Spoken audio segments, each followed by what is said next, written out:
नमस्कार जय जगन्नाथ बंधु माने मोर तो आपण माने जानी थिबे वीडियो गुड़िक सब बेले आयुर्वेदिक औषध उपरे मु सब बेले कही थाए। आज मध्य आपण मानको बहुत सुंदर टिप्स टे कहया पई जाउची। आपण माने प्रथम रु शेष पर्यंत वीडियो टी को देखिबे एवं ताहा कार्य रे लगाइबे।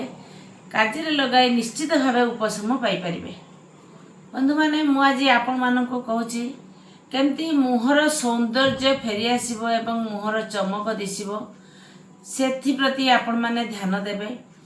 बंधु माने आमे सब बेले टमाटो खाती किंतु टमाटो रोषेई करती टमाटो आमे सब बेले खाती कंचा भी सलाड करी खाती किंतु से टमाटो को आपण माने केमती लगेले मुहर सौंदर्यता फेरी आसीबो एवं उज्जवल देखा जिवो।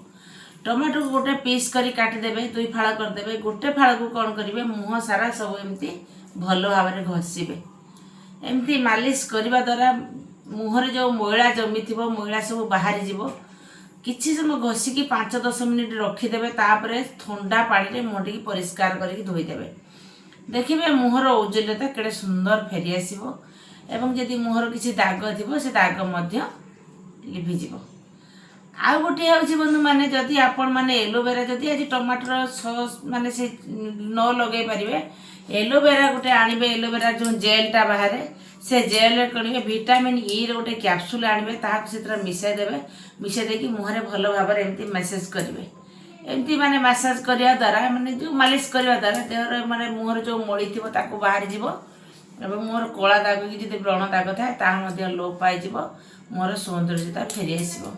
आउ गोटे जदि बंधु मैंने एक भी कर न पारे राति शोला बेले गोलाप जल आपण घरे समस्त घरे थी गोलाप जल कौन करेंगे मुह को भल भाव में मुहर एमती मालिश करेंगे। मालिश कर शोबे सका उठिकी ठंडा सफा पानी में मुह धोईदेवे। देखिए आपड़ जदि 15-20 दिन जदि करेंगे आपणकर मुहर थी कला दाग लोप पाइबा संगे संगे आपण मुह चिकण देखा आपणकर सौंदर्यता फेरी आसो। आपण बहुत सुंदर देखा एप्रति बंधु माने ध्यान देवे। मोर यही औषधीय गुण को आपण माने भूलिबेनी। यही घरोई उपचार करी उपशम निश्चित भाव में पातु एवं आपण सुंदरता फेरी पातु। आपण सुस्थ रे रहतु। नमस्कार जय जगन्नाथ।